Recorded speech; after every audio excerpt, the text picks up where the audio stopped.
अस्सलाम वालेकुम everyone, this is Iqra here and welcome to the Javed publishers. और आज मैं हाजिर हूँ एक नए लेटर्स के साथ, बल्कि दो नए लेटर्स के साथ, और वो लेटर्स हैं एम और एन।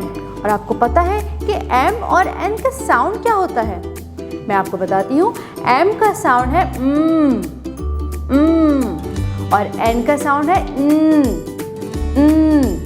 ठीक है। अब आप मेरे साथ साथ पढ़िए। M M N N. अब आप लोग मुझे पढ़ के बताइए। Very nice. अब आपने इसकी इसी तरह प्रैक्टिस करनी है। Now open your book and look here, what is this? See, the king of fruit, mango. M mango. This is what? M mango. And what is the colour of mango? The color of mango is yellow. So this is the mango. Now look at the next picture. What is this? This is mug. Mug. और mug का हम क्यों use करते हैं? To drink something. Now look here. What is the next picture? The next picture is moon. Moon. आप लोग poem तो सुनिए ना। Twinkle twinkle little star. उसमें हम क्या देखते हैं? Stars और moon. So this is what is moon. Now look at the next picture. The next picture is monkey. Monkey. This is the monkey. और आपको monkey अच्छा लगता है कि नहीं? क्या आपने monkey देखा है? क्या आपने कभी monkey को बनाना खिलाया है? मैंने तो खिलाया है। अब आप लोग मुझे बताएं कि आपने खिलाया कि नहीं खिलाया। और आप लोग मुझे ये बताइए कि how many of you like the mango? I know everyone loves mango because this is the king of fruits. Very nice. Now look at the next word is N and the sound of N is and look what is the picture?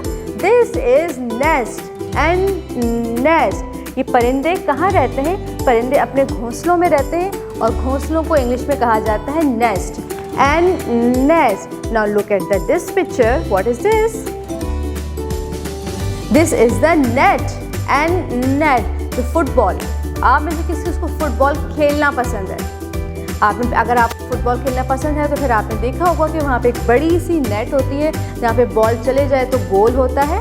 Yes, तो this is what is net and net. और the next picture is क्या है? This is the nuts.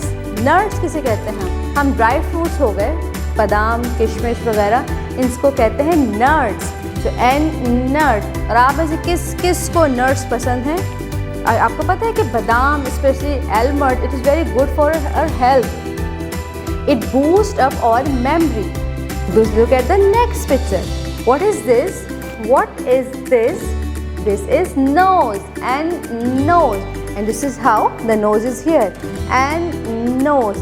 अब आपने इसी तरह एक एक वर्ड को with the sound पढ़ना है, जैसे mango and nest, और इसी तरह ये सारे वर्ड्स आपने one by one with the sound पढ़ने हैं। Think and tell. Think and tell यानी कि बच्चे सोचेंगे और आपको जवाब देंगे।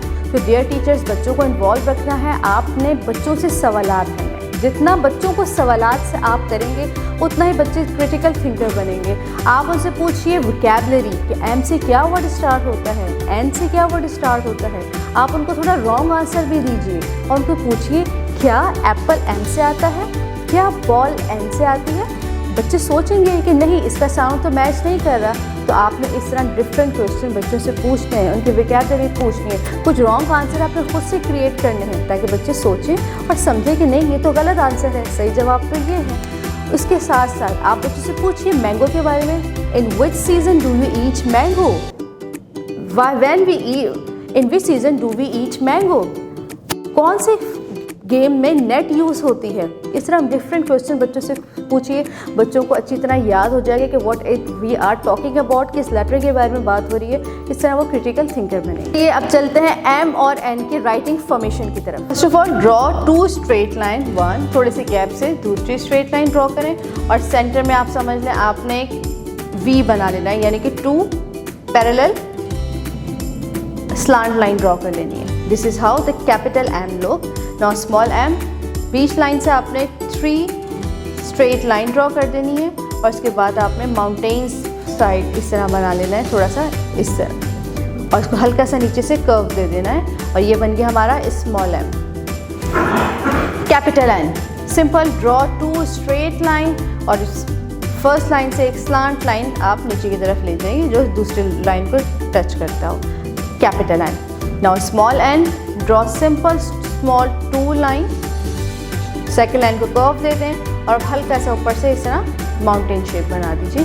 This is how the small N look like. Teacher has to focus all the learning areas of the student, और लर्निंग एरियाज में जो एक सबसे अहम लर्निंग एरिया है वो है राइटिंग स्किल्स। तो बच्चों के राइटिंग स्किल्स को हमारा काम है वो उसको जितनी इन्हेंस करें उतना ही ज़्यादा बेहतर है। और फर्स्ट ऑफ ऑल हमारी प्रायोरिटी होनी चाहिए कि हमने बच्चों को इंडिपेंडेंट लर्नर बनाना है, कि बच्चे बिना किसी खौफ के, बिना किसी डर के इंडिपेंडेंटली लिखें, पढ़ें, सीखें।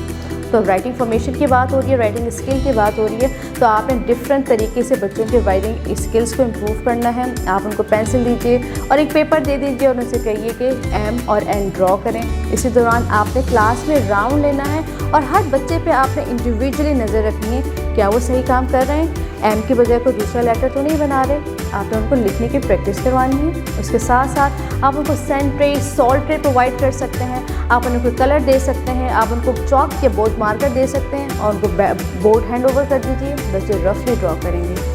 उसके साथ साथ जावेद पब्लिशर्स की राइटिंग बुक जिसमें सारे अल्फ़ाबेट्स की राइटिंग प्रैक्टिस है, आप उनसे करवा सकते हैं। आप एम और एन के पेजेस क्लास वर्क में दीजिए या होमवर्क में दीजिए, जो भी आप देना चाहें, इससे बच्चों की राइटिंग स्किल्स बहुत इन्हेंस होगी। Thank you so much for watching the video. I hope you have learned the letter M and N and their respective sounds. So keep learning, keep growing, keep loving and stay connected with Javed Publishers.